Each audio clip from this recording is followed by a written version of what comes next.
या महल का रहस्य। बहुत समय पहले की बात है।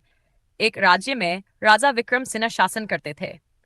वह वीर, न्यायप्रिय और प्रजा के हितैषी थे, लेकिन उनके महल से जुड़ा एक भयानक रहस्य था। महल के एक पुराने हिस्से में कोई जाता नहीं था, क्योंकि वहां से हर रात डरावनी आवाजें आती थीं। लोग कहते थे कि वहां भूतों का बसेरा है। राजा को इन अजीब घटनाओं पर विश्वास नहीं था। उन्होंने अपने सैनिकों को भेजा, लेकिन जो भी वहां गया वह डर के मारे लौट आया या फिर कभी नहीं मिला।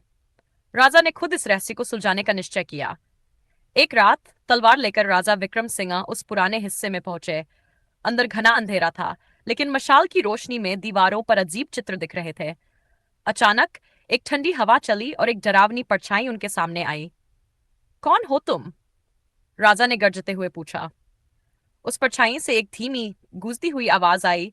मैं इस महल का पूर्व राजा रुद्र प्रताप हूँ। मुझे मेरे ही मंत्री ने धोखा देकर मार दिया था, और तब से मेरी आत्मा इस जगह भटक रही है। जब तक मुझे न्याय नहीं मिलेगा, मैं मुक्त नहीं हो सकता। राजा विक्रम सिंह ने इस घटना की पूरी जांच की। उन्होंने पुराने राजकीय अभिलेखों को खंगाला और पता लगाया कि कई साल पहले मंत्री कालीनाथ ने राजा रुद्र प्रताप की हत्या कर दी थी और इसे एक दुर्घटना का रूप दे दिया था। राजा विक्रम सिंह ने उस मंत्री के वंशजों को बुलाया और सत्य उजागर किया। उन्होंने राजा रुद्र प्रताप के सम्मान में एक यज्ञ कराया और उनकी आत्मा की शांति के लिए प्रार्थना की। जैसे ही यज्ञ पूरा हुआ, महल में फैले अंधेरे और डरावनी आवाजों का अंत हो गया।